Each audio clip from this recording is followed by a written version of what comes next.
প্রভুর ভবনে পবিত্র প্রার্থনার দিন ছিল। আজকে আমরা সকলে একত্রিত হয়েছিলাম প্রভুর ভবনে তার স্তুতি, মহিমা, প্রশংসা, ধন্যবাদ করার জন্য। আজ এই পবিত্র রাতে আমি এসেছি পবিত্র প্রার্থনা নিয়ে।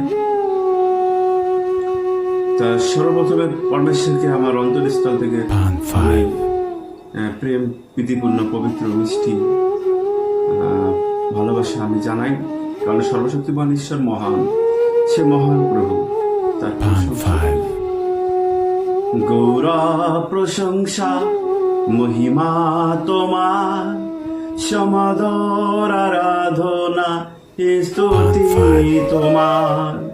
গৌরব প্রশংসা মহিমা তোমার, সমাদর আরাধনা স্তুতি তোমার। ধন্যবাদ প্রভু যিশু তোমায়, ধন্যবাদ প্রভু যিশু তোমায়, ধন্যবাদ প্রভু যিশু তোমায়, ধন্যবাদ প্রভু যিশু তোমায়। রাজাদের রাজা প্রভু তুমি, মৃত্যু পাতাল জয়ী তুমি। রাজাদের রাজা প্রভু তুমি, মৃত্যু পাতাল জয়ী তুমি। ধন্যবাদ প্রভু যিশু তোমায়, ধন্যবাদ প্রভু যিশু তোমায়, ধন্যবাদ প্রভু যিশু তোমায়, ধন্যবাদ প্রভু যিশু তোমায়। জীবনদায়ী আত্মা তুমি, আমার মধ্যবর্তী গৌরব তুমি। জীবনদায়ী আত্মা তুমি, আমার মধ্যবর্তী গৌরব তুমি। ধন্যবাদ প্রভু যিশু তোমায়, ধন্যবাদ প্রভু যিশু তোমায়, ধন্যবাদ প্রভু যিশু তোমায়, ধন্যবাদ প্রভু যিশু তোমায়। সর্বশক্তিমান পিতাকে ধন্যবাদ করি। সমস্ত গৌরব প্রশংসা পরাক্রম প্রভু যিশুই। আজকে আমরা যে পবিত্র বচন নিয়ে এসেছি, আমাদের জীবন পরিবর্তন কিভাবে হয়েছে, শুধু আমাদের জীবন নয়, আজকে একটা ছোট্ট একটা বাক্য আমি নিয়ে এসেছি। সেই বাক্যটা প্রভুর জীবনকে, প্রভু যিশু খ্রিস্টের জীবনকে কিভাবে পরিবর্তন হলো।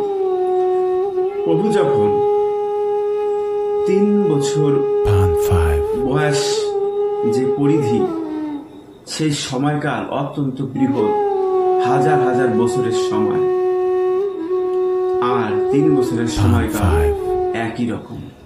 অর্থাৎ পরমেশ্বর 30 বছর থেকে 33 বছর, এই 3 বছরের সময়কালে যত কার্য করেছে, অলৌকিক কাজ করেছে, তা সাধু যোহন বলছে পৃথিবীতে যত বই আছে সমস্ত বইতে যদি লেখা হতো তাহলে তার অলৌকিকতার কাজ কখনো লিখে শেষ করা যেত না।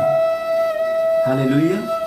আমরা ভাবতে পারছি কত বড় মহান পরমেশ্বরের অলৌকিক কাজ, কত বৃহৎ বৃহৎ কত কত কাজ করেছে প্রভু যিশু। তাই পৃথিবীতে যত বই আছে সমস্ত বইকেও ছাপিয়ে গায়। তাই তো প্রভু যিশু যে 30 বছর আগে যে জীবন ছিল, সেই জীবন থেকে তার 30 বছর পরে যে জীবন পরিবর্তন হলো, কিভাবে হয়েছিল। আর তাই আমরা একটা ছোট্ট বাক্যের মাধ্যমে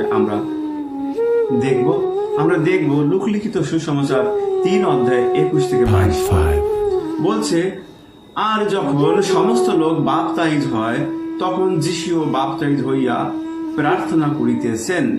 এমন সময় স্বর্গ খুলিয়া গেল, পবিত্র আত্মা দৈহিক আকারে কপতের ন্যায় তাহার উপরে নামিয়ে আসিলেন। আর স্বর্গ হইতে এই বাণী হইল, তুমি আমার প্রিয় পুত্র, তোমাতেই আমি প্রীত। হালেলুয়া। ধন্যবাদ প্রভু যিশু, সুন্দর বাক্য তুমি দিয়েছো। প্রভু পরমেশ্বর তিনি অলৌকিক কাজ করেছিলেন ওই 30 বছর বয়স থেকে 33 বছর সময়কাল অবধি। তিনি এই পৃথিবীতে 33 বছর বয়স অবধি তিনি ছিলেন। তাই তিনি অলৌকিক কাজ করেছেন 30 থেকে 33 বছর, এই 3 বছরে। এই 30 বছর আগে তিনি কি কোনো অলৌকিক কাজ করেননি? তিনি কি জলকে দ্রাক্ষারসে পরিণত করেননি? তিনি কি মৃতকে জীবিত করেননি? কোন অলৌকিক কাজ তিনি হয়তো করেননি, কারণ পবিত্র বচনে আমরা সেটা পাই না। আমরা পাই 30 থেকে 33 বছর, এই 3 বছর সময়কাল। এবং বাল্যকালে তার কিছু অংশ পাওয়া যায় পবিত্র বাক্যে, কিন্তু তার পরবর্তী সময়টা পাওয়া যায়নি। তাই তার জীবন কিভাবে পরিবর্তন হয়েছিল? তার জীবন পরিবর্তনের জন্য একজনই দায়ী ছিলেন, তার জীবনকে পরিবর্তন এনে দিয়েছিল। কে সে? তাই পবিত্র বচনে বলছে, যখন সমস্ত লোক বাপ্তাইজ হয়, যোহনের দ্বারা সমস্ত লোক যখন জর্দন নদীতে বাপ্তাইজ হইতেছিলেন, তখন প্রভু যিশুও বাপ্তাইজের জন্য যোহন এর কাছে গেছিলেন। এবং যখন বাপ্তাইজ হয়, এমন সময় স্বর্গ খুলিয়া গেল। স্বর্গ খুলে গেল। খুলে গিয়ে পবিত্র আত্মা দৈহিক আকারে কপতের ন্যায়, দেহের আকারে কপতের ন্যায় তাহার উপরে নামিয়ে আসিল। কার উপরে নামিয়ে আসিল? প্রভু যীশু খ্রিস্টের উপরে নামিয়ে আসিল দৈহিক আকারে পবিত্র আত্মা। কিসের ন্যায়? কপতের ন্যায়।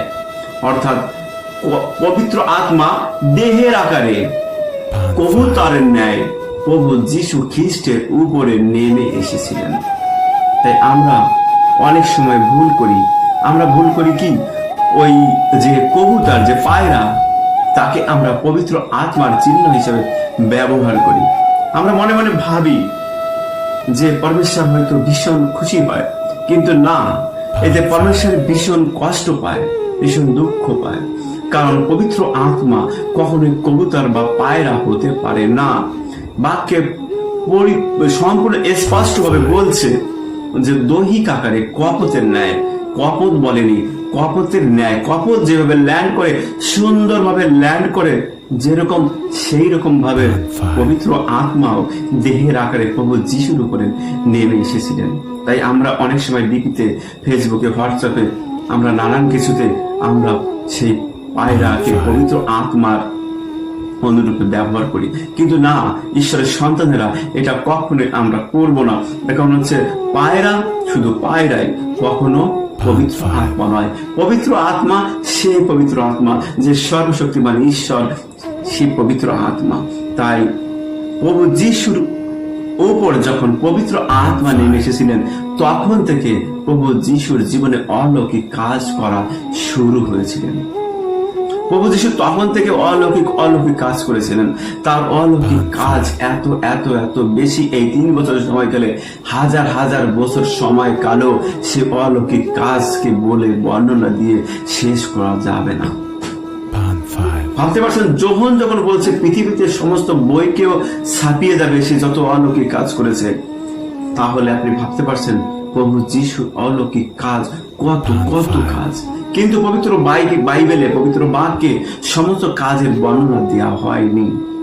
কারণ অত বৃহৎ বর্ণনা দিতে গেলে সে বাক্য অনেক বৃহৎ হয়ে যাবে, কেউ কখনো সম্পূর্ণ করতে পারবে না।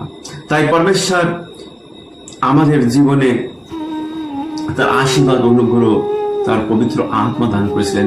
কিন্তু সে পবিত্র আত্মাকে গ্রহণ করেছিলেন। কিন্তু অলরেডি আমাদের কিন্তু পবিত্র আত্মা আছে। আমাদের কিন্তু পবিত্র আত্মা আমাদের জীবনে আছে। কিন্তু পরমেশ্বর প্রভু যিশুর জীবনে পবিত্র আত্মা এসেছিলেন যখন বাপ্তাইজ হয়েছিল। যখন বাপ্তাইজ হয়েছিল, স্বর্গ খুলে গিয়ে পবিত্র আত্মা তার উপরে এসে পড়েছিলেন। তখন থেকে তিনি অলৌকিক কাজ করা শুরু করেছিলেন। তাই সর্বশক্তিমান প্রভু যিশুকে ধন্যবাদ করি প্রভু, তুমি মহান পরমেশ্বর। তোমার প্রিয় পুত্র, তোমার সন্তান হবার জন্য তুমি আমাদেরকে মনোনীত করেছ। এই সুন্দর সময় প্রভু তুমি দিয়েছো, তাই আসি আমরা প্রার্থনা করি পরমেশ্বরের কাছে, ধন্যবাদ করি প্রভু। হে প্রভু সর্বশক্তিমান পিতা, তোমায় ধন্যবাদ করি, তুমি এই সুন্দর প্রভু বিশ্রাম বার প্রভু আমাদেরকে দিয়েছো পিতা। আমরা তোমার ভবনে আজ পবিত্র প্রার্থনা, স্তুতি, আরাধনা, ধন্যবাদ, মহিমা, প্রশংসার মাধ্যমে তোমার জয় জয়কার করেছি প্রভু। তোমার উপস্থিতিতে প্রভু, পবিত্র আত্মার উপস্থিতিতে, সেখানে পবিত্র আত্মার পরিপূর্ণ হয়েছে সকলে, এবং সকলে আশীর্বাদ অনুগ্রহে বসিত হয়েছে প্রভু। তোমার অভিষেক অনুগ্রহ তুমি আমাদেরকে দিয়েছো, এবং যে যে কারণে যে যে যা চেয়েছে প্রভু বিশ্বাসে তুমি তাকে তাই দিয়েছো পিতা। কারণ কেউ খালি হাতে যায়নি প্রভু, আমি বিশ্বাস করি। ও মহান পরমেশ্বর, আমাদের এই যে অনলাইন প্রভু যে দেখছে, এই দেখার সঙ্গে সঙ্গে প্রভু যিশু তোমার আশীর্বাদ অনুগ্রহ সে তার উপর রিলিজ করো প্রভু, এবং তাকে সুস্থ চাঙ্গাই করো, এবং যে যা চাইছে তোমার কাছে বিনীত প্রার্থনার মাধ্যমে নম্রতার সহিত প্রভু তাকে তুমি তাই দাও, এবং তার বিশ্বাসে তাকে তুমি মজবুত করো প্রভু। আমি এই বিনীত প্রার্থনা প্রভু যিশু খ্রিস্টের নাম থেকে চাইলাম। হালেলুয়া। ধন্যবাদ প্রভু যিশুর নামে। আমেন। জয় যিশু।